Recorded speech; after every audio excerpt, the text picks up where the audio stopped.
Kun qophii addaati. Kabajamtoota daawwattoota keenyaa akkam jirtu. Qophii keenya addaa torban kanaatiin mana amantaa Ortodoksii Tawaahidoo Itoophiyaatti hojii gaggeessaa waldaa duuka bu'ootaa Malaaka Mihirat Qomoos Abbaa Shinoodaa fi akkasumas obbo Mirreessaa Tuujubaa kutaa miidiyaaf odeeffannoo waldaa duuka bu'ootaa qabannee dhiyaannee jirra. Isaanii waliin turtii keenya taasisnee akka xumura sagantaa keenyaatti akka waliin turtan afeerraa keenya.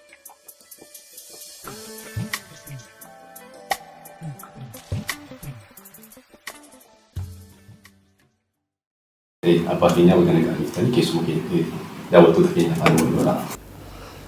Maqaa abbaa kan ilmaa kan bara qulqulluu waaqa tokko amiin. Malaaka Mihirat Qomoos Abbaa Sinoodaa argaan jedhama. Walitti qabaa waldaa duuka bu'ootaa wiirtuu Muummeeti. Mirreessaa Tuujubaan jedhama. Waldaa duuka bu'ootaa wiirtuu Muummeetti itti gaafatamaa kutaa miidiyaaf odeeffannoo waldichaati. Ayi galatooma. Egaan waldaan duuka bu'ootaa yeroo dheeraa biyya keenya keessatti hojii garaagaraa hojjechaa turuusaa kallattii garaagaraatiin hin beekama, hin dhaga'ama. Mee kaayyoon hundeeffama waldaa kanaa maalidha abbaa keenya irraa jalqaba? Galatooma jalqaba irratti sagantaa kana qopheessitanii uummata biraan ga'uudhaaf nu waamuu keessaniif baay'ee ulfaadhaa galata qabdu isiniin jenna. Kanatti aansuudhaan hundeeffamni waldaa duuka bu'ootaa kaayyoo tokko qaba, kaayyoo guddaa. Kaayyoon kunis maalidhaa? Uummata keenya baadiyyaadhaa hanga magaalaa jiru uummata osoo hin baratiin ijoollee isaa barsiise afaan isaatiin afaan dhagahuun waa'ee Yesuus Kiristoos waa'ee amantaa isaa akka baratuuf akka dhagahuu fi gaabbii galee dhiiga isaa foon isaa fudhachuudhaaf karaa haala mijeessuudhaaf wangeela magaalaa hanga baadiyyaatti lallabuudhaaf waldaa dhaabbateedha. Galatooma. Egaan waldaan kun uummata afaan isaaniitiin akka dhagahuudhaaf kan hundeeffame akka ta'e taasisanii jirtanii bara kamii akkamitti hundaa'e waldaan kun? Waldaan kun kan hundaa'e bara 2004 kan hundaa'e magaalaa Finfinneetitti piyaasaa yookaan immoo Birbirsa Gooroo Taskaana Giyoorgisii keessatti kan hundaa'e namoota 7 yeroo san kan hundaa'e namoota ijoollee Oromiyaa keessaa bahanii rakkina uummata Oromoo argan dhimma amantaadhaan wal qabatee jiru adeemsa kallattiin deemaa jiru ijoollee hubateetu wal ga'anii bakka tokkotti uummata keenya maaf afaan isaatiin hin barsiifne afaan dhagahuun aadaa isaatiin duudhaa uummatichaa safuu uummatichaa eegee wangeelli afaan uummata kanaatiif maaf lallabamuu dide jedhamee bara san magaalaa Finfinnee keessatti 2004 waldaan kun akka dhaabbatu ta'e. Yeroo sanarraa eegalee hamma ammaatitti waggaa 12 guutuu tajaajila magaalaa hanga baadiyyaatitti biyya keessaa hanga biyya alaatitti hanga humni isaa danda'een miseensa baay'ee horatee tajaajila bal'aa akka jennaa jira. Uummannis kan beekudha. Akka Oromiyaatittis immoo gurmaa'ee tajaajila afaanii kana kennuudhaaf kan dhaabbate keessaa waldaan inni hangafaa waldaa kana dhuunfaadhaan warroonni tajaajilaa turan, warroonni faarfataa turan, warroonni lallabaa turan baay'een isaanii jiru. Hangafoota akkamitti akka fakkii qaboonii kan ilaallu nuufis barumsa guddaa warreen ta'an warroonni baay'ee gurguddoon namoonni qaban jiru.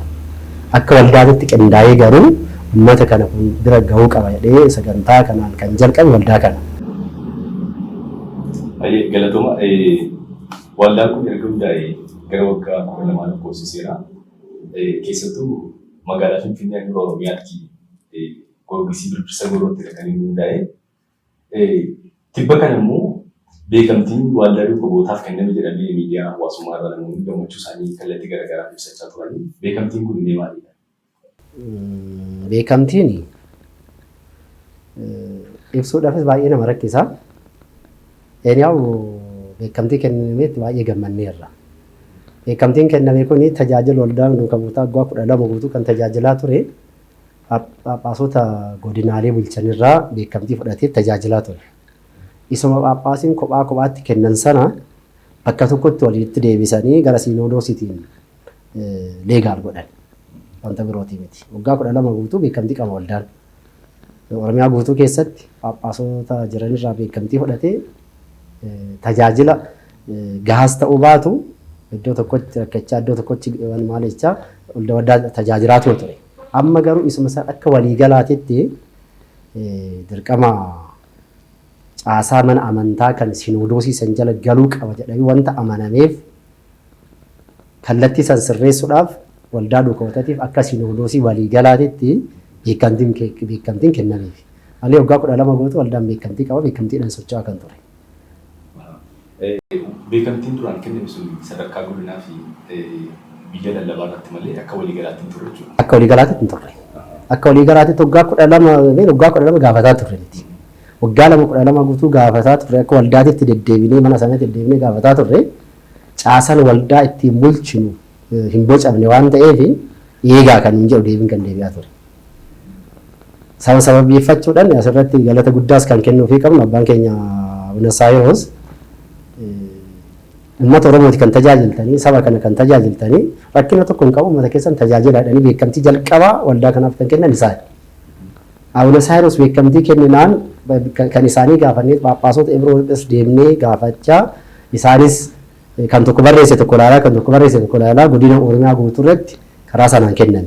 Karaa lammaffaadhaan immoo dhiibbaa dargaggeessi fidaa deemaa jiru godinaalee kutaa lallaba irratti fidaa jiru santu dhiibbaa keessa abbootii galche. Zan kana dhiibanis karaa kamiinuu darbuu hin danda'an waan ta'eef caasaa jala galee akka hojjetu kan jedhu amananis amanuu baatanis kallattiidhaanis alkallattiidhaanis beekamtii kan kennan akkasitti yeroo sanatti jechuudha. Tole akka waliigalaatti waldaanii kanaan dura biyya kana keessatti hojjechaa ture hin jiraata. Sadarkaa miidiyaa mataa isaanii banatanii illee iddoo garaagaraatti tajaajiladhanii kan socho'an hin jiru jechuudha. Warreen kan amma kan harkifachuu maaliif barbaachise kanaan dura waldaa qulqullootaa yoo fudhanne umurii dheeraa qaba mana kiristaanaa keessatti beekamtiin kennamee fi waajjirri garaagaraa kennamee fi kan waldaa dukkubootaa kan akka harkifatu beekamtii waliigalaa kennamuuf maaltu? Tole fayyaa ta'e egaa waldaan dukkubootaa har'a erga hundaa'e waggaa 12dha. Waggaa 12 kana keessatti hojiiwwan hedduu adeemsa hedduu keessa darbee hojiiwwan hedduu gama tajaajila afaan Oromootiin hojjechaa ture. Haa ta'u iyyuu malee beekamtiin akka waliigalaa mana lubummaa waliigalaatti akka mana kiristaanaa Ortodoksii Tawaahidoo Itoophiyaatti waggaa 12 booda kan kennameef jechaadha. Akkuma sila abbaan keenya kaasanii gaaffiin kun yeroo garaagaraatti dhiyaachaa fi tureera. Mana lubummaa waliigalaaf jechaadha beekamtii akka waliigalaatti akka argannuuf. Haa ta'u iyyuu malee deebiin deebi'aa ture. Qaamni waldooleef beekamtii kennu ammatti waan hin ijaaramneef waan hin qabneef kan jedhuun harkifataa ture jechaadha. Isa dura waldaan isaan faana hojjechaa ture waldaan qulqullootaa ture garuu dhibbaadhuma tajaajila jibbaa afaan kanaatiif qabaniidhaaf immoo tarii isaan bifa addaatiin kan beekamtii argatan waldaan qulqullootaa turaniiru duraan. Waldaan qulqullootaa duraan turaniiru. Beekamtiin isaanii garuu amma qaama nuuf beekamtii kenne kanarraa miti kan isaan argatan jechaadha. Isaanis waldaan qulqullootaas qaama nuuf beekamtii kenne kanarraa akka beekamtii fudhataniif akka galmaaniif itti himameera. So beekamtiin isaanii qaama kanarraa hin turre jechaadha. Caasaa amma haaraa hundaa'ee waldolee beekamtii kennu kanarraa miti kan isaan argatanii ittiin tajaajilaa turan. Beekamtii waldaan dukkubootaa amma argate kana waldaan qulqullootaan qabu jechuudha. Hin arganne. Galatuma keessattuu tajaajila keessatti kitaabilee garaagaraa waldaan dukkubootaa akka maxxansaa jiruttidha. Karaa iddoo daldala mana kitaabota garaagaraa keessatti kan argamu. Mee kitaabilee maxxansuu irratti sochiin jiru maal fakkaata karaa waldaan dukkubootaa? Waldaan dukkubootaa gama kitaabileetiin hojii hedduu hojjete. Kitaabilee yeroo jennu iddoo lamatti qooduu dandeenya. Tokkoffaa kitaabilee manni kiristaanaa keenya kana dura afaan Amaariffaa afaan Giiziin tajaajilamaa turte sirna garaagaraatti raawwachaa turte isuma fuudhanii gara afaan Oromootti hiikanii uummata biraan ga'uu tajaajila biraan ga'uudha inni tokkoffaan. Kan lammataa immoo kitaabilee haaraa barreessuu akkaataa xiinsammuu akkaataa safuu aadaa uummatichaa eeganii xiinsammuu dargaggeessaa hubatanii akkaataa namni hubachuu danda'uun hawaasa sanaan keessa miira hawaasa sanaa eeganii barreessuu kitaabilee jiran jechaadha. Kitaabileen kun garuu yeroo barraa'anii akkaataa seeraaf sirna mana kiristaanaa keenya kan eegeenye jechaadha giddu galeessa godhateen. Kanaaf kitaabilee kana lamaan irratti kan jiran hiikuu fi haaraa barreessuu irratti kitaabilee hedduu hojii hedduu hojjeteera jechaadha. Garuu akka fakkeenyaatti fakkeenya ta'e kan qabu kitaabilee hundumaaf haadhoo kan ta'e kitaaba qulqulluu barootaaf kan manni kiristaanaa keenya itti fayyadamtu abbaa 81ti. Kitaabileen qulqulluun yaa'u dhaabbilee amantoota garaagaraan hiikamanii itti fayyadamaa jiru. Nu dura garuu akka mana kiristaanaa keenyaatti abbaan 81 kun utuu hiikamiin tureera jechaadha. Kitaabi qulqulluun kun immoo kitaabilee hundumaaf haadhoodhaa bu'uura. Kanaaf hiikamuu qaba, uummata bira ga'uu qaba jedhamee koomitimentii guddaa fudhachuudhaan kitaaba qulqulluu kana kakuu haaraasaa hiikuudhaan waldaan kun jechuudha hiikuudhaan tajaajilaaf akka qaqqabu mana kiristaanaa akka qaqqabu godhee jira jechaadha. Mee yeroo kitaaba kana hiiktanii keessanitti rakkoon isin mudate hin jiru keessattuu kitaaba isin hiiktanii dhiyeessitan kana fudhatanii hojiirra oolchuu irratti itti fayyadamuu irratti dhiibbaan uumamu hin jiru. Akkuma waliigalaatti yoo ilaalle kitaaba manni kiristaanaa keenya afaan Oromootti fakkeenyaaf kitaaba sirna galatoo yookiin immoo sirna qiddaasee kan jennu afaan Oromootti waggoota 10 dura kan hiikame garuu isuma manni caasaan bulchiinsa mana kiristaanaa hiikee akka tajaajila irra ooluuf paatriyaarkiin kallattii kaa'an kana godinaalee Oromiyaa hedduu keessatti yoo deemte tajaajila irra jira yoo itti yoo ilaalte tajaajila irra hin jiru. Kanumti qaamni mana kiristaanaa hiikee eeyyama kenne jechaadha. Kun maa'inni wantoota garaagaraa irraa ka'uu danda'a. Akkuma tamma jette kana namoonni kanaaf fedhii hin qabaanne akka wanti sun hojiirra oolle danqaa garaagaraa uuman jiru. Yoo wanti kun hojiirra oolee nuun immoo asii iddoo keenya dhabnaa hojii keenya dhabnanii kan yaaddaanis jiru. Sababa garaagaraatiin hojiirra oolle jechaadha. Akkuma kana kan kitaaba afaan Oromoo kitaaba kakuu haaraa waldaan kun hiikesi bakka hedduutti hojiirra oolee jira. Bakka itti immoo hojiirra oolles jira jechaadha. Kanaafiyyuu chaalenjiin sun jira. Dhibba akkuma itti kennametti fudhachuu irratti hanqinni jira. Abbaa gara keessanitti deebi'a. Kitaaba qulqulluun akka hiikame kanaan dura odeeffannee turre keessattuu kakuu haaraan akka hiikamee karaa waldaa kanaatiin hawaasaaf dhiyaatu godhamee ture. Piroojeektii guddaa waldaan bakka bu'oota irratti hojjechaa ture keessaas tokko isadha. Kitaaba kana manni kiristaanaa ofitti fudhattee ittiin tajaajiluudhaaf ittiin tajaajilamuudhaaf fedhii isheen argisiiste maal fakkaata? Jalqaba dhimma kitaabaa sun kaaseen dura kan amma mirreessan waldaatti wal qabatee kaasisan irratti xiqqoo ifa godhuudhaaf waldaa qulqullootaatiif beekamtiin kennamee jira. Waldaa dhukootaa ammaa maaf tursiise kan jedhamuudhaaf hundi marraa kaasnee yoo ilaalle ilaalchi uummata Oromootiif jiru mana san keessatti ilaalchi addaadha. Ifumatti jechuudha. Rakkina fideetii miti. Waldaa sun amma beekamtii kan barreeffama baaseeti. Kan amma qaamni nuu kenne kun qaama Sinoodosiin bakka buusedha. Isaanis Sinoodos irraa fudhatanii jiru. Kanaan dura jechuudha. Waggaa 30 wayii meeqa jiru waggaa 30 kana Sinoodosidha beekamtii kan kenneef. Beekamtii Sinoodosiin nuuf laateera lammatamaaf galmoomna dhagaafin isaanii. Nutis amma Sinoodosiin irraa kan arganne. Garuu kan Oromoo yeroo ta'u ulaagaan ittiin ilaalamu baay'eedha. Kan Oromoo yoo ta'u guddinas barumsas beekumsis hin barbaadu mana san keessatti. Kan barbaadamu maalidha? Oromiyaa keessatti kan Oromiyaa itti fayyadamu. Uummata Oromoo bitanii bulchuudhaan alatti fakkeenya sii kaasuu danda'a. Fakkeenya ifa jiru kitaaba qulqulluu manni amantaa Ortodoksii Tawaahidoo Itoophiyaa keessatti erga dhaabbatte waggaa 3,000. Waggaa 3,000 guutuu uummanni Oromoo kitaaba afaan kootiin dubbisee irraa hubachuu danda'u kitaaba qulqulluu nuuf hiikaa nuuf barreessadhanii waggaa 3,000 guutuu gaafataa ture uummanni Oromoo. Hin barreeffamne kitaabni. Bara 2013-12 naannoo san keessatti dhiibbaan karaa dargaggeessaatiin jiru karaa uummata Oromootiin jiru cimee dhufee jennaan kitaaba san ammas kitaaba afaan Oromoo gabaarra oolchuu diddaa mana amantaa Ortodoksii keessatti parsantii duwwaa 0 tokko kan ta'e namni kan dhagahu kan afaan Gi'izii kitaaba hiikanii gabaarra oolchan. Kitaaba sana dubbisu hin jiru. Qeessota muraasa kan dubbisu. Luboota muraasa kan dubbisu. Garuu miliyoona 60tti kan lakkaa'u uummanni Oromoo kitaaba dubbisuu danda'u kitaaba qulqulluu afaan Oromoo hiikuudhaaf fedhan qaban. Yeroo baay'ee uummanni Oromoo uummata gaanfa Afrikaa keessatti illee lakkoofsaan sadarkaa olaanaa qabudha. Mana amantaa Ortodoksii Tawaahidoo Itoophiyaa keessatti immoo kitaaba qulqulluu kan afaan Oromoo dhiisanillee afaan biraadhaan yeroo isaanii kan jira jedhamee odeeffamu kun akkam. Ifuma akkuma armas argaarraa miti. Kitaaba afaan Oromoo osoo gaafannu kitaaba Gi'izii hiikani. Kitaaba uummata miliyoona 60 lakkaa'u osoo jiru kitaabni kan Tigraay hiikamee jira kan naannoo biroo adda addaa hiikameera. Uummanni guddaan uummanni bal'aan garuu uummata kana. Nuti akka qomootiin kan haasaa jirru. Akka saba tokko jibbuutittis kan haasaa jirru. Dhugaan lafarra jiru garuu maalidha? Dhugaan lafarra jiru nama tokko caalchisuu tokko gadi buusuu tokko ofitti qabuu tokko ofirraa dhiibuu santu jira mana san keessa. Deemee fakkeenya kaasee sii fiduudhaaf kitaaba kanaan wal qabatee afaaniin wal qabatee adeemsi deemamaa dhufe mana san keessa ta'uu danda'an maal fidee dhufe mana lubummaa Oromiyaa fidee dhufe. Manni lubummaa Oromiyaa karaa san guddaa deemee sunis galma ga'uu dadhabnaan muudama abbootaa fidee dhufe.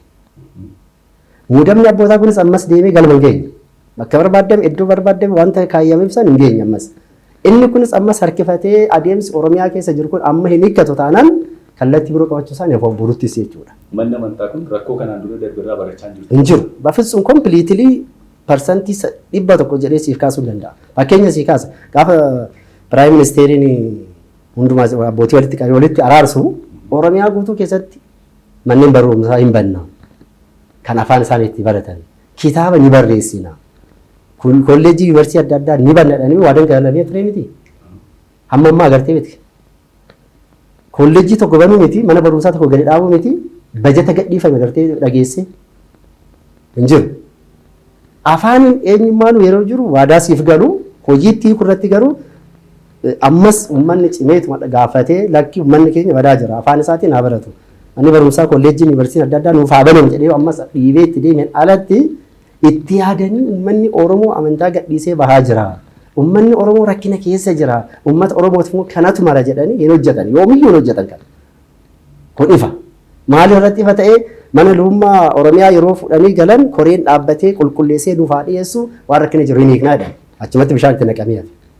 Inni qorrinaan muudamni abbootii kun rakkinatu kana fide. Wanta birootii miti. Amma rakkina guddaa uummata Oromoo kana fidee dhufe. Amma kunis deebiin arganne boru maal fidee dhufa? Walumaan bullee wanta laaludha jechuudha. Malee mana san keessa deebiinis hin jiru, fudhachuunis hin jiru.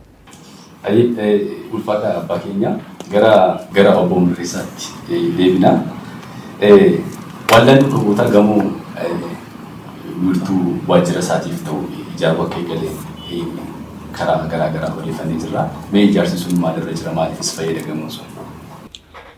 Tole fayyaa ta'ii waldaan dhukkuboota akkuma beekamu mana kiraa keessa kan inni jiru. Wiirtuu muummees kireeffateeti kan jiru gamoo mataa isaatiin qabu. Kanaaf waldaan kun gara fuulduraatti gamoo mataa isaatii qabaachuu qaba. Biiroo mataa isaatii qabaachuu qaba. Ejjennoo jedhurraa ka'uudhaan gara yaada sanaatti galame jechaadha. Akkuma yaadi kun jalqabeeni maaltu dhufe muudama abbootaa kanatu dhufe jechaadha. Muudama abbootaa kun yeroo dhufu muudama mataa isaa danda'e qabatee dhufe haala ture hundumti keenya waan beeknuufi yaadii yeroo sana jalqabame sun haaluma sanaan poos ta'eetu hafee jechaadha yeroo sanatti. Amma irratti immoo erga wanti kun muudame abbootaa kun gara tokkotti deebi'ee booda immoo yaadicha akka haaraatti itti fufee jira.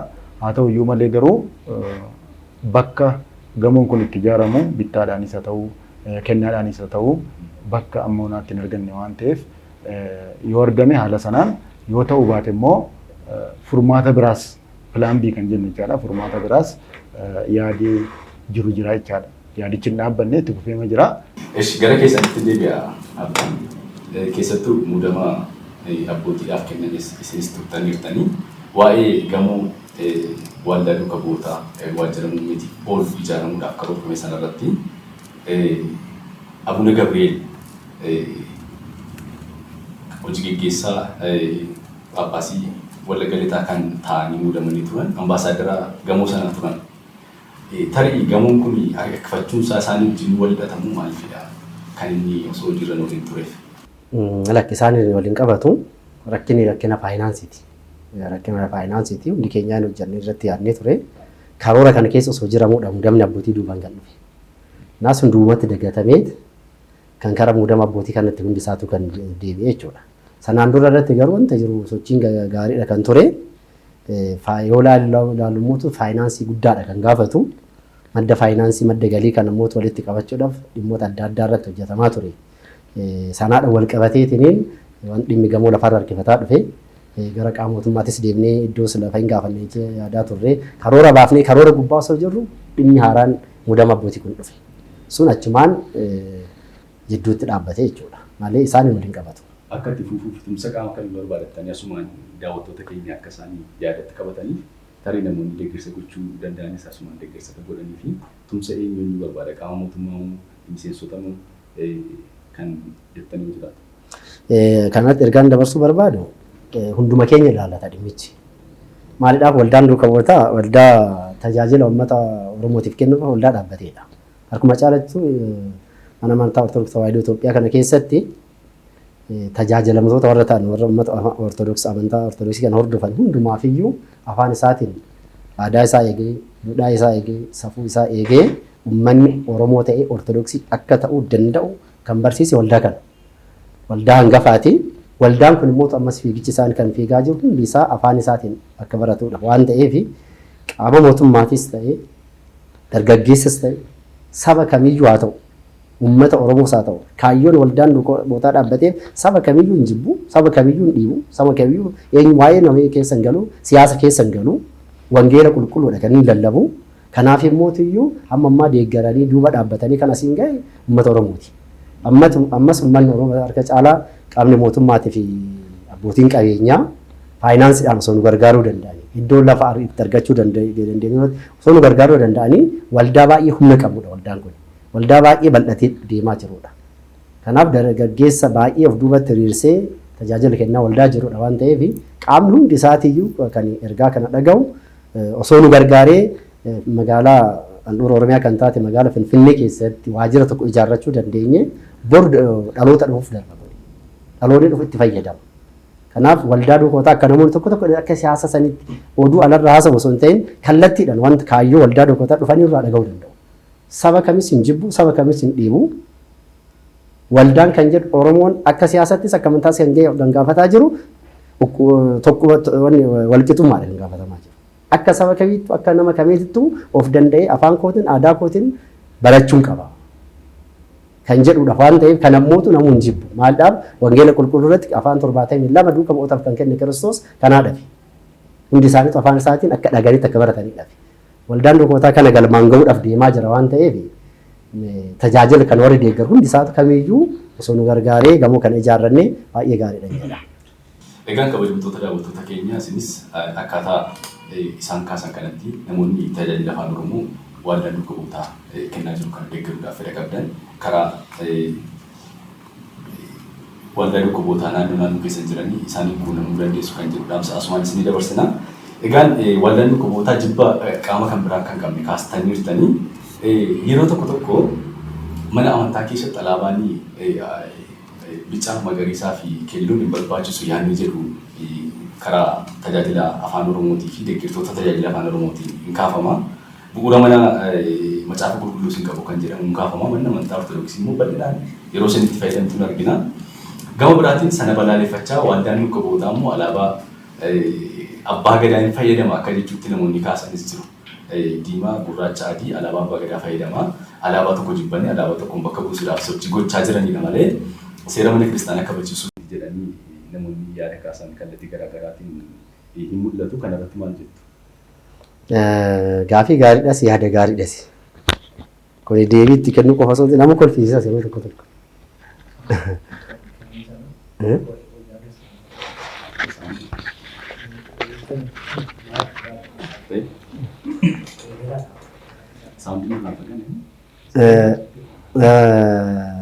Alaabaadhaan kan wal qabatee jiru waldaan duuka bu'ootaa alaabaa karaa lamaanii kan ilaalu.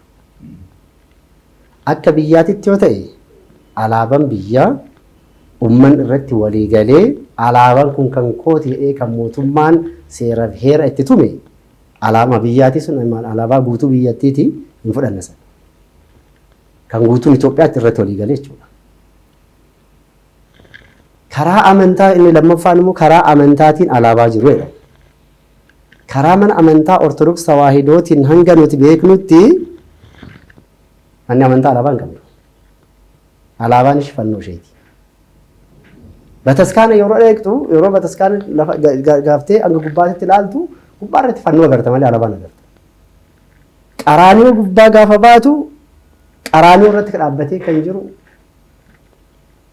fannoo Kiristoos agarta malee alaabaan agarta.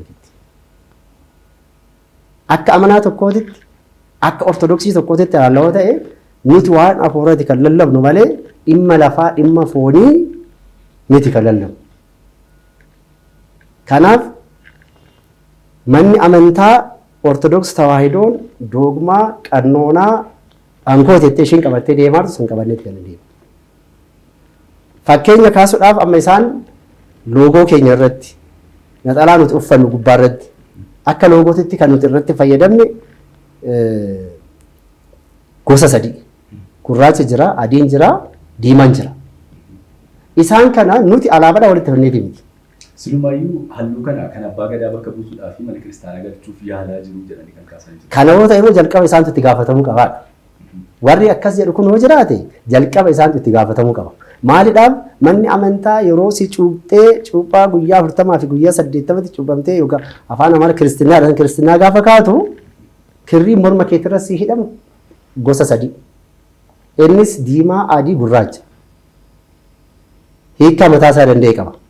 Kana taanaan kanaan himatu taanaan itti gaafatamuu kan qabu isaanii jalqaba jechuudha. Maaliidhaaf waggaa 2000 geenye miti amma erga alaabaan kiristinnaan kun mormarratti dhimma jalqabe. Waggaa 2000 guutuu jalqaba kan jalqabe isaanii. Nuti waggaa 12 amma gala. Kan irri jalqabne waggaa 12 miti. Isaan waggaa 2000 manni amantaa itti fayyadamaa kan turte. Zammuti kan mana amantaa keenya keessatti isaan itti fayyadaman gaafa ilmi namaa dhalatee guyyaa 40-80tti cuuphamu kookaa kiristinnaa ka'u isa mormarratti hidhamu kana sadaan kana mana amantaa keenya eegee bu'uura mana amantichaatiin kan itti fayyadamne nuti maleedha. Kan abbaa gadaa fayyadamuudhaaf kan maaliif fayyadamu nuuf miti. Kana taanaan isaan itti gaafataman kaa isaan akkas taanaan indoom akkas taanaan Oromiyaadha jechuudha jalqaba waa'ee Yesuus Kiristoos kan lallabde waa'ee alaabaa kan lallabde waa'ee fannoo mormaa kan lallabe ummanni sirrii ummanni karaa gubbaarra jiru uummata Oromooti. Alaabaa kana fidatee alaabaa yeroo cuuphaa ganama osoo tokko cubbuun hojjetiin akka kiristinnaa kaane mormatti nuu hidhamu san alaabaa keenya fannoo keenya godhaa nuu mul'isa jedhee uummanni Oromoo kan qabatee isaa miti. Zan sirrii kan jiru uummata Oromooti kaa. Akka siyaasattis yoo ilaalte akka amanaa tokkottis yoo ilaalte uummanni Oromoo sirriidha jechuudha. Kanaafuu uummanni kiristaanaa waggaa 2000 darbee alaabaa sanatti fayyadamaa turte jechuudha. Maa dhugaa lafarra jiru amma kan na gaafachuun barbaachisu kun dhugaa lafarra jirudha.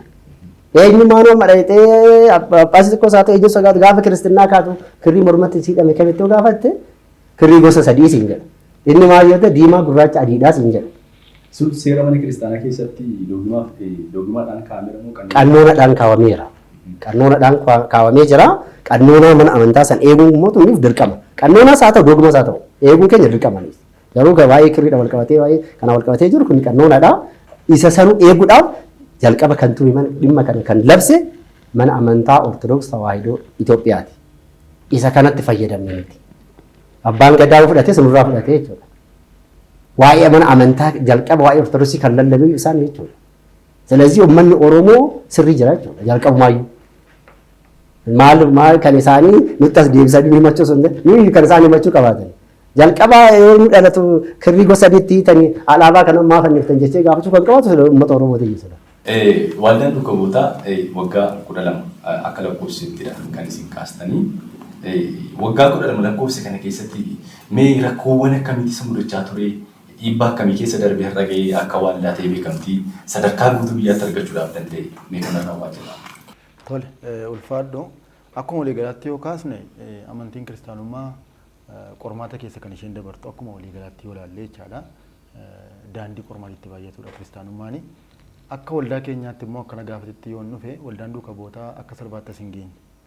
Qormaata hedduu gufuu hedduu keessa darbeete jechaadha. Qormaati sun immoo hammisaa garaagara.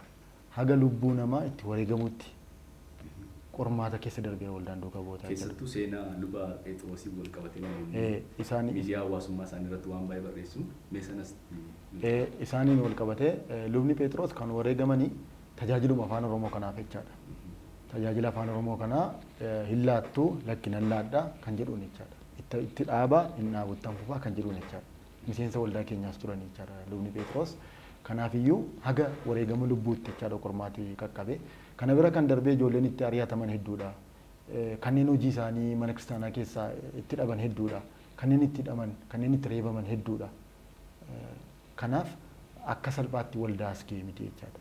Bu'aa bahii kana hundumaa gaafa darbu qormaata kana hundumaa gaafa darbu kaayyoo guddaa tokko qabatee waan ka'eef mul'ata guddaa tokko qabatee waan ka'eef qormaati kun hundumti isa raasuu hin dandeenye akka fedhaaf jaalala waaqayyootti waggaa 12 booda manni kiristaanaa isin qaama mana kiristaanaatii tajaajila keessanis ilaalleerraa hojii isin hojjettan bu'aa isin buustan hundumaa ilaalleerraa kanaafi ifaaf ifatti beekamtii isin ilaallaa jedhanii waan kana ilaalanii beekamtii kana nu kennan jechaadha. Egaa beekamtiin kun waldaa duuka bootaa fi ba'aa tokkorraa lafa kaa'eera inni yaanna. Ba'aan sun maali? Kana booda namni waldaa duukaa bu'ootaatiin eessaa dhuftanii isin maali namni jedhu jiru jechaadha. Qaamni olaanaa bulchiinsa mana kiristaanaa beekamtii kana gaafa kennu bakka manni kiristaanaa keenya jirtutti bakka miseensi keessan jirutti bakka itti tajaajiltan hundumatti deemaa tajaajilaa akka jechuuti waan ta'eef jechaadha. Kanaaf kana booda wiirtulee keenyarraa dameelee keenyarraa wanti eegamu tajaajila kana dura kennaa turan si'eessanii dabalanii tajaajila itti fufsiisuu bakka hin geenye geessisuudha malee isin eenyu gaaffiin jedhu kan kana dura ture sun kana booda hin jiraatu jechaadha. Kanaaf ba'aan kun waldaa kanarraa bu'ee jira jechuudha. Tole keessattuu tajaajila kanaan dura kennaa turan bifa hawaasa bira gahuu danda'u yeroo darbe miidiyaa hawaasummaarraa ilaalan ture. Godina Shawaa Bahaa mana kiristaanaa magaalaa Adaamaatti argamu Maaramii keessatti tajaajilli guyyaa sanbataa dhaabbataa ta'ee akka hawaasa hundumaaf miseensota qofa osoo hin taane deeggartoota qofa osoo hin taane hawaasa hundumaaf kennamaa karaa waldaa kana kennamaa jiruttidha kan kaafamaa ture jechuudha. Mee tajaajilli sun akka bu'aa guddaa qabuttidha kan namoonni itti gammadanii illee yaada garaagaraa illee irratti barreessanii kan isaan kaasanii kana iddoo hundatti bal'isuudhaaf wanti qabamee jiru jira. Bakka wiirtulee fi dameeleen waldaa duukaa bu'ootaa jiran hundumatti bakka humna qaban, faayinaansii qaban qopheessuu danda'an hundumaatti tajaajilli kun inuma jira. Kan Adaamaa kana akka fakkeenyummaatti haa fudhannu malee iddoo hundatti jira jechaadha. Magaalaa Finfinnee keessatti yoo fudhatte amma gama tajaajila kanaan waldaa duukaa bu'ootaati yeroo jalqabaatiif ayyaana cuuphaaf ayyaana fannoo irratti afaan Oromoon faarfachaa hiriira isaa qabatee kan hirmaate jechaadha. Keessattuu ayyaana fannoo kabaja ayyaana fannoo waggaa darbe irratti bakka aangawoonni mootummaa jiranitti dirree masqalaatti maqaan keenya waamamee waldaan duukaa bu'ootaa itti aansuudhaan afaan Oromootiin faarfachaa darbu jedhamnee akkaataa sanaan uffata aadaa Oromoos kan uffatan turaniiru faaruu afaan Oromootiin qaama mootummaa fuulduratti qaama bulchiinsa mana kiristaanaa keenya olaanoo bakka paatriyaarkiin jiranitti maqaan keenya waamamee kan dabarre jechaadha. Kun fakkeenyummaa guddaadha. Finfinnee keessatti hin turre. Saboonni garaagaraa eeyyamamee fi fakkeenyaaf doorzee saba doorzee fudhachuu dandeenya. Eeyyamamee fi waggootaaf afaan isaaniitiin iddoo kanatti argamanii calaqqisaa turan. Uummata Oromoo garuu achi keessaa hirmaataan turre jechaadha. Kanaafuu waldaan duukaa bu'ootaa isa jalqabaati jechaadha. Sirnaan kiristaanonni magaalaa Finfinnee jiranii waldaa duukaa bu'ootaaf jiraadhaa fi ayyaana cuuphaallee deemna ayyaana masqalaallee deemna jedhanii isaan kaasan hin dhaga'ama. Sana gammachuu isaaniirraa mee waldaan kun hammam bu'aa buufateera ta'ee tilmaama. Waldaan duukaa bu'ootaa bu'aa buufateera. Bu'aan ni buufate maayini kaayyoon jalqabaa akka abbaan keenya sila kaasanii waldaan duukaa bu'ootaa itti hundaa'ee fi ergama duukaa bu'ummaa galmaan ga'uudha. Ergami duukaa bu'ummaa immoo duukaa bu'oonni Kiristoos akkuma afaan garaagaraatiin saba garaagaraatti deemanii Yesuus Kiristoos ajajennaan akkuma isaan barsiisan sana waldaan duukaa bu'ootaa immoo afaan Oromootiin ergama duukaa bu'ummaa isaa kana raawwataa jira jechaadha. Kanaaf iyyuu akka magaalaa Finfinneetti yoo fudhanne kiristaanota as keessa jiran barootaaf eebochaa turan kana eebuu isaanii eebuu baaseera waan ta'eef ofiifis gammadeera ofiifis kaayyoo isaa galmaan geera. Uummati Ortodoksii Oromoo Finfinnee keessa jiraatus immoo ayyaana kana kan kooti jedhee amantiin kun kan kooti jedhee fudhatee bakka kanatti dhufee akka tajaajiluufis akka tajaajilamuufis carraa guddaa uumeera jechaadha. Kanaaf iyyuu kaayyoo isaa galmaan geera. Kanaaf immoo daran kana booda galmaan ga'e. Ulfaadhaa galatooma gara abbaa keenyaatti deebina. Egaan waan baay'ee kaasneerra abbaa keenya amma wanti akka dabalatan barbaadu. Hundeeffama isaarraa yoo ilaalle waldaan kun magaalaa Finfinnee dura Oromiyaa kan taate magaalaa Finfinnee sanii naannoo Birbirsa Gooroo iddootti luba Magarsaa Badhaasaan yookaan Phaaphaasii shanan Itoophiyaa jalqabaa keessaa tokko kan ta'an iddoo isaan wareegamanittidha kan hundaa'e. Sanaa wal qabatee seenaa sanaa wajjin wal qabsiisuudhaaf barbaadameeti immoo iddoon sun maaliif filatame hundeeffama irratti? Jalqaba irratti seenaa isaa wal qabsiisuu barbaadamee osoo hin ta'in hafuuruma qulqulluus walitti nuu fidee jechuun ni danda'ama. Taateen ta'e achitti ta'ee kan waldaan jalqabees immoo achitti. Maalidhaaf kallattii afran irraayyuu namoota dhufan iddoo argachuu danda'e iddoo seentar ta'e iddoo sanaadha. Yeroo san immoo mooraa taskaanaa san keessatti iddoon taa'anii itti mari'achuudhaaf mijatus iddoon adda addaa jira. Ijoolleen torban tun gaafa kana jalqabanii hojjetaa mootummaati torbanuu. Hojii mootummaa keessaa bahu kallattii afraniin dhufu iddoo itti isaan wal arguu danda'u iddoo sani. Giddu gala sana iddoo sun. Kanaadhaaf iddoo sanarraa eegalanii. Garuu akka seenaa ta'ee dhimmi walitti dhufe jechuudha. Yaada gaariidha. Yeroo baay'ee mana waajjira kantiibaa magaalaa Finfinnee magaalaan tokko Finfinnee irraa haga kiiloomeetira akka kana fagaatti kan jedhamu ka'umsi isaa iddoo sanarraa kaaseeti kan lakkaa'amu. Isinis wala keessa iddoo sana filattanii tarii kun akka carraa gaarii yookaan mudannoo gaariittis kan ilaalamuu fi kan nama gammachiisudha. Itti fufna daawwattoota keenya xumurarratti tarii wanti isin jettee yoo jiraate ergaa dhaammattan hawaasa biraan kun ga'uu qaba kan jettee yoo jiraate carraan isin kenna. Tole ergaan naammannu maali? Egaa kana booda waldaan duuka bootaa qaama bulchiinsa mana kiristaanaa olaanaa irraa beekamtii argatee tajaajila isaa akka tajaajiluuf eeyyamameera.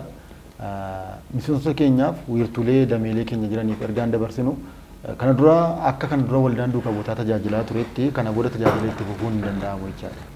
Uummati waan guddaa nurraa eega jechaadha. Uummatis qaamni hundumtuu nu arginu bareera waan ta'eef tajaajila keenya kan kana dura kennaa turreerra daran dabaluu qabna. Walitti dhufeenyi wiirtuu giddu galeessaa duukaa qabnu kan kana dura turreerra cimee deemuu danda'uu qaba. Kanaafiyyuu iddoo guddaatti of eeddanii uummati wanta guddaa waan isinirraa eeguuf sadarkaa sanatti of qopheessuu qabdu kan jedhu dabarsuu barbaada. Dhumarratti ergaan aan dabarsuu barbaadu jalqabarratti galata galchuun barbaada. Inni tokkoffaan quuqama uummata Oromootiif qabdan quuqama saba kanaaf qabdan jettanii sagantaa kana qopheessitanii nu affeertanii waamtanii sagalee kan uummata biraa ga'uudha keessanii fi baay'ee galatoomaa isin jechuu barbaadna. Kanatti aansuudhaan waldaan kun gaafa jalqabamu hafuurri qulqulluun iccitii uummata Oromoo kana ibsee fi akka qopheessan warroota godhan ijoollee torban sanaaf galata guddaa qabna. Isatti aansuudhaan afaan Oromootiin bataskaana kam keessa iyyuu seentanii tajaajiluu hin dandeessan jedhamee yeroo ari'amnu irratti balbala jalqabaa warri Nuusaaqi Abuna Saayiroosi isaaniif galata guddaa galchina. Sadaffaa irratti beekamtiin amma kenname kun akka nuun kennamneef carraan tokko yaaliin tokko yaalamaa ture.